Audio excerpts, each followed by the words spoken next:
Hi, hello. I know it's been a while. I've been a little busy. I had an internship in my spring semester of college. I graduate in 2 months. I'm about to graduate college almost a full year early. I've been really busy. And I know y'all aren't here to hear about my personal life, but it's been a lot. So, with all that said, we're going to talk about today what teams could look drastically different in this NBA offseason. There's been a lot of reports about teams looking to change things around to escape the second apron, teams looking to compete because the league is more wide open than ever. And today we're going to talk about that.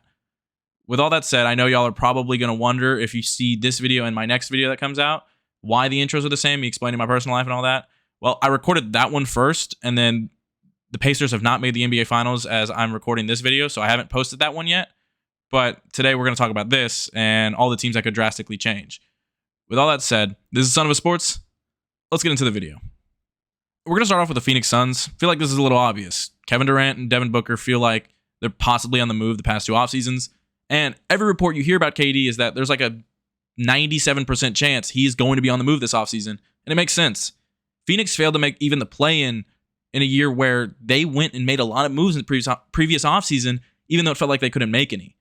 This roster is not great by any means, but Kevin Durant, Devin Booker, surrounded by some decent role players, should have been enough with Coach Mike Budenholzer to at least make the play-in, especially in a year where Dallas wasn't trying to make the play-in, and a few of the other teams just also fumbled as well. Phoenix started the year out pretty well. Things looked better. Things looked more smooth. Budenholzer's a really good regular season coach. He can make the best out of a bad roster, or what would you say? An incomplete roster. And then the injuries happened. They just fell apart. And every single time you see KD on the court, he looks like he's crashing out at either Yusuf Nurkic, Mason Plumlee, or Budenholzer himself. You've seen those videos. It really does feel like Phoenix is going to be a completely different team next year. They need assets. They don't have any assets. They're forced to still deal with Bradley Beal's contract and his no trade clause. And the only way you're going to be able to recoup anything and have a chance at contention in the next decade or building a quality roster is probably moving off Kevin Durant and Devin Booker. I could realistically see KD going to San Antonio if the Giannis move doesn't work out there. And that's something we'll talk about in a minute. Houston, that's been a big rumor for years now. KD likes Houston. There was talks of KD going to Houston at the deadline, and Houston now probably needs an alpha, a 1A guy, and I don't know how much KD can be a 1A at this point in his career, but I mean, the guy's still one of the most efficient players in basketball and still a really good basketball player. Still probably top 12 in the world. And the other thing to point out, Booker, I'm also a guy that's connected to Houston and rumored there. There is going to be teams interested in both these guys. It just depends the asking price. And the other thing, too, is KD's going into a contract year, and he's 37 years old. That is going to be something teams are probably hesitant to give up a lot of assets for, but I could see maybe 2 first-round picks and a quality role player and maybe a few other salary dumps in that trade. The next team is the Bucks. I think we all have a feeling that this could be it for Giannis in Milwaukee. We don't know how that meeting went with Giannis and the Milwaukee officials, but look, and let me just start with Dame, who is going to miss all of the 2025-26 season from a torn Achilles that he suffered after coming back from blood clots. That's a combination of things that I don't think we've ever seen a player come back from. We've seen players come back from torn Achilles, specifically KD, but man, this is different. Dame is older than KD was when he suffered his torn Achilles. Dame has also struggled the last 2 seasons from injuries and has had a sharp decline.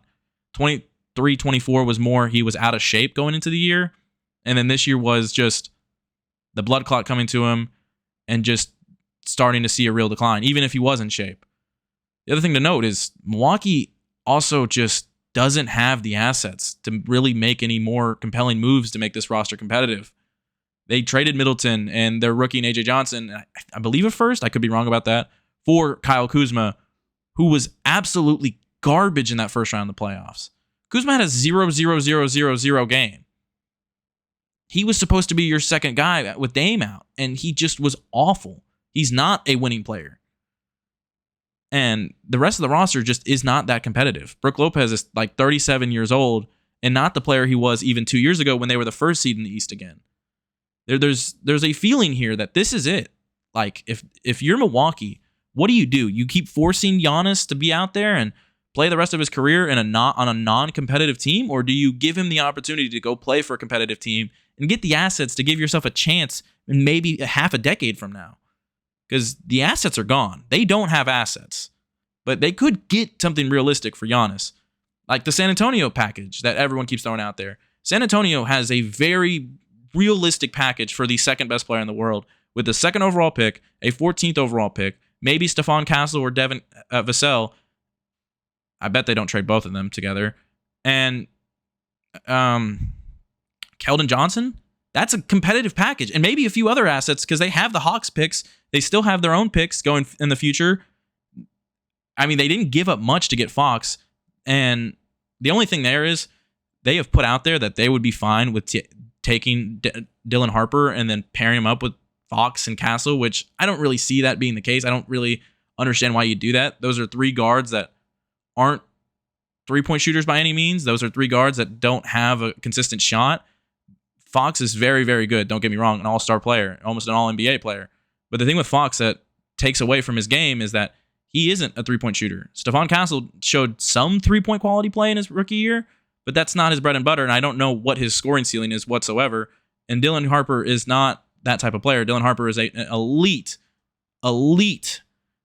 driver to the rim, but not a guy that's going to give you consistent three-point shooting immediately.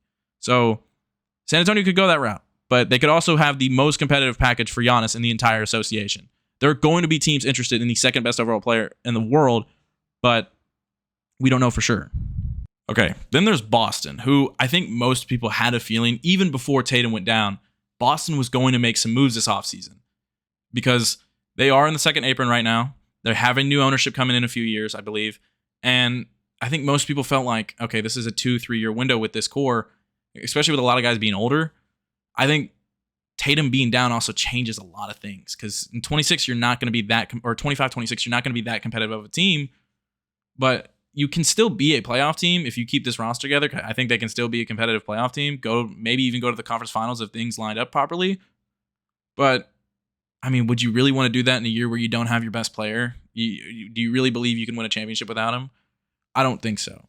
So what the Celtics could do is probably move off of Drew Holiday, who has 3 years left on his deal, and Porzingis, who, I mean, we all know Porzingis has never been healthy consistently in his career and had these insane illness these playoffs and just couldn't show up in these playoffs whatsoever. If Porzingis is healthy, I don't think the Celtics strain and go down 3-1 like they did. Like Tatum was in that game for most of it, and the Knicks were making a real run. Yes, the Celtics could have made some comeback at the end of that game, but things felt like it was going New York's way, and they were going to go up 3-1 in that game. They took both games. They took both games in Boston. Either way, they were up. They were going to be up 3-1. That's the feeling. So the roster does need shakeup. Porzingis, Drew Holiday, Horford might retire. I don't think they move on to Jaylen Brown. I know people feel like that because he has the biggest contract in the association right now, but I think they stick with him. Him and Tatum work. I know they're going to keep Derek White. I mean, there's no reason on this planet you should move off of Derek White, the perfect role player and a near all-star player every year on a really, really good deal. But the roster is definitely going to have some shakeup. You don't want to be in the second apron in a year where you're in a down year. And Porzingis is the number one guy on the move. I know he has 1 year left on his deal. It's a lot of money, and teams might not want to give up that much assets for him. But you can't give that much salary to a guy that is not consistently playing in the playoffs, a guy that's had health issues, even at his best for Boston, was in and out of the lineup with his health issues, and a guy that just you can't trust to be healthy when come playoff time. Simple as that. And Drew had that great year in 23-24 with the three-point shooting, and Boston did entirely in general, and the corner threes were working, but Drew's entire career has never been that reliable of a three-point shooter, and that showed in this playoff run. That showed this entire year. And I feel like there are going to be teams interested. I mean, you've already seen the reports. The Clippers could be interested, and that would be a good fit. The Clippers could give you an interesting package there. We'll see, but Boston feels like a team that's going to shake some things up. For the sake of Kings fans, I hope they move off this core because I don't think it's a winning core whatsoever. I know they don't have their first in 25, 26. I'm pretty sure that's the case. They don't have their first in 26, but I could be wrong.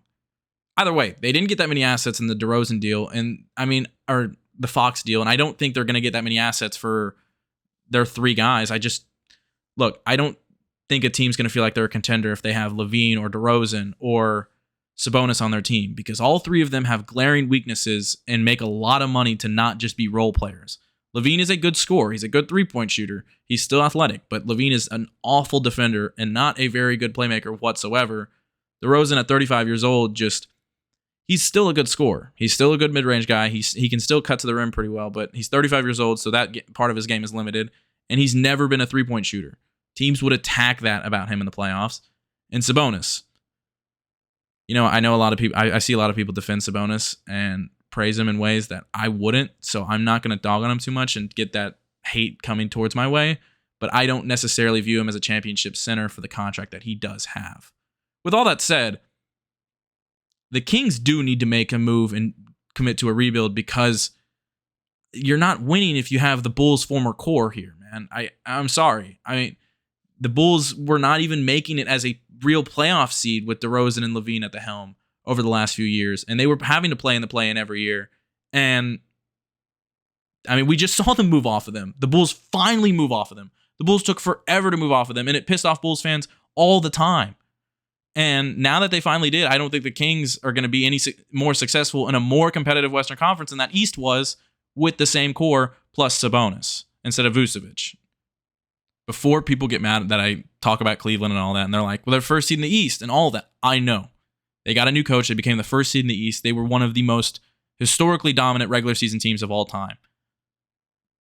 Every stat points to that. I understand that. And in the playoffs, in that first round against Miami, I think they won by the most ever in a first round series. And against the Pacers, I know they struggled with injuries. But you've seen the reports already, and you've seen it almost every offseason, that Cleveland is probably looking to move off of someone at one point. And it makes sense. I mean, I think they're obviously going to keep Donovan Mitchell. They're going to keep Evan Mobley. But I could definitely see them moving off of Jared Allen like every report's pointing to right now, that they could be interested in that. And maybe even Darius Garland, who come playoff time almost every season has had some weird injury and has had limited him. He's a smaller guard with these toe injuries and nose injuries that have limited him come playoff time and has remained. I love Darius Garland. He's one of my favorite players to watch in basketball when healthy. But the thing is, he has not been consistent come playoff time, and he's had these injuries limit him come playoff time. And I could definitely see them moving off these two and trying to free up some salary to get some better role players on this roster, because that's just where the league is going at this point. I could definitely see Jared Allen. He seems like the most tradable guy from this core four, because come playoff time, he's been the worst. He's struggled the most, and they have a backup plan for Jared Allen, and that's moving Evan Mobley, the guy that was originally a center, to center. And I think it could work out better for this roster because it could open up the offense in terms of spacing. And Mobley just won Defensive Player of the Year. So you could need a better four, but at that point, I wouldn't hate them doing that. And it makes a lot of sense. And a lot of reports are pointing to them thinking about doing that. The final few teams I'm going to talk about are teams that could make a move in 2026 and not specifically 2025. But as Shams has said, this is going to be a really interesting offseason, and we could see random move after random move. And the Pelicans are an interesting situation. And I know Brandon Ingram's in the photo. He's already been traded, and it wasn't that good of a package for him. But still, with that said, I mean, they just got a new GM in Joe Dumars. The Zion case that just came out the day before I recorded this, and their roster just feels so messed up, man. I'm not going to lie to you. I mean, DeJounte Murray tore his Achilles like a few weeks into his time in New Orleans. He's already a flawed player when healthy, and a guy that, I mean, the Hawks are having to pay for a while for the trade they made for him. Then the CJ McCollum, a guy that has struggled in New Orleans, hasn't been that great in New Orleans, and I'm not the biggest fan of him for the CBA stuff, not just a second apron, just as well. If you ask Pelicans fans, they don't view him very highly. I've seen that pretty consistently, especially after that play-in 2 years ago where he called out his own teammates when he was the one that struggled the most. Then Zion, I mean, their main three guys are at all-time lows in trade value. CJ's making $30 million in the final year of his deal in his mid-30s. DeJounte is coming off a torn Achilles and is a guy that has already been traded in two packages that those two teams regret. And then Zion, a guy that has had weight issues his entire career, serious injury issues, and now issue in a brand new case that I don't know if a team right now is willing to invest assets in a guy that has all of that baggage. With that said, this team could definitely benefit from making some weird move, and they have a brand new GM in Joe Dumars who could make that move. Atlanta's an interesting case because I definitely don't see them, or I'm if I had to bet today, if I was a betting man, I probably would bet they don't make the move this offseason, but I could see it next offseason entirely because I think they give this core one more year because Jalen Johnson was hurt. They had some injuries throughout the year, and I could see them saying, well, let's give Trey one more chance because, I mean, Trey was our guy over the last half decade plus. He took us to an Eastern Conference Finals against the defending champions and made us competitive. But since that Eastern Conference Finals 4 years ago, they've either been in the play-in or they've lost in the first round. They have not been a competitive team by any means, and they've made moves to move every role player outside of him. And they had this decent core this year with Dyson Daniels, Rishashare, former first overall pick, or the first overall pick from last year, Jalen Johnson, who got hurt, and then Aneka. That's a good team, but it's not any team to be a contender by any means. And I know if you move Trey and you're going to retool this roster, I mean, who are you going to get in the draft that's guaranteed better than Trey? That's a great point to make. But, I mean, you're stuck in no man's land. And in the NBA, that's the worst place to be. You can do that in other sports. You can have some run where you're stuck in no man's land, you get one piece, and you go on that big run. But, I mean, when you're stuck in no man's land, you're too good to be a team that earns a first overall pick. Even though they did in the 1 year where the first overall pick did nothing for you. I mean, Rishashare is good, but his ceiling is not that high, and they're too bad to be a competitive team. That's really unfortunate, man. I feel bad for Atlanta because, I mean, they're a no man's land team that didn't make the playoffs in 24 or 23-24, and they ended up with the first overall pick in the 1 year where, I mean, it didn't matter if you had the first overall pick or the fifth overall pick. That sucks. I feel bad for him. But still, with all that said, moving Trey might give you the ability to have a real rebuild and to retool and get two guys later down the road instead of just having one guy now, and that one guy not being the guy that can take you past the play-in the first round without a really good roster. And then I'll end with the Rockets because I think they're the one team in this video that I think could look drastically different for all the good reasons. And that's because I could definitely see them moving off of Jalen Green and or Jabari Smith Jr. in a big move for either Giannis, KD, Booker. And the thing they did last offseason that not a lot of people have talked about is they went to Brooklyn and said, hey, you want your first back so you have your destiny in your hands? We'll take Phoenix's first back. And Brooklyn said, awesome, good deal. Let's go home. And that's exactly what they did. They have Phoenix's first. They could go to Phoenix and say, we want Devin Booker. Here's your firsts. Or Kevin Durant. Here's your firsts. And I'm not saying Phoenix is going to say yes. I'm not saying that this could take them over the top and make them the number one team in the league, but they have so many deep pieces that they would be fine if they moved off of Jalen Green, who struggled significantly in that first round series, and Jabari Smith Jr., who it's very clear Udoka is not that confident in, and go get Kevin Durant or Devin Booker or maybe even Giannis. They have a lot of firsts. They have a lot of assets. They also have really young pieces to come in and fill some of those roles if things don't work out. Tari Eason was very good for them this year coming off the bench. And I think did he start? He did not start in that first round series. My bad. Cam Whitmore, I know they're not confident in, and I know his development has been skewed over this last season. He could still be something. He had a very high ceiling going into that draft. Reed Shepherd barely got any minutes this year and could be someone, a top 3 pick in that draft. There is a lot of guys on this roster to fill the roles. And Amin Thompson, who you're never going to move because of how high his ceiling could be. Again, this roster could be really competitive next year for all the right reasons. And this is just some of the teams that I could see making some moves. There could be others and teams that I didn't even mention, or teams that I didn't give a full section about, like the Spurs, who I kept mentioning for Giannis. And yeah, I'm sorry if I criticized the team too much. Like the Pelicans, I definitely went in a lot on them and talked about how it's really hard for them to make some moves, but I could still see it. And this offseason could totally just be a nothing offseason, nothing burger offseason, because we have seen player movement slow down a lot over the last few offseasons. I know we've seen some guys on the move. We just saw Luka get traded, and I think that's going to be a catalyst for some guys getting moved that we didn't expect to get moved. And we saw Cat get moved at the end of last offseason, and that was a big shocker for some people. Either way, I could definitely see a lot of these moves, these teams look completely different next year.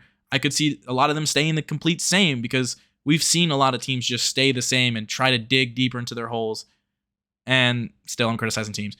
With all that said, this is Son of a Sports. I hope y'all enjoyed the video. If y'all think there's another team that could look different next year that I didn't mention, drop it down below. I definitely love to hear people's ideas and critiques of what I say and their ideas of other things into this conversation. This is Son of a Sports. I'll catch y'all next time.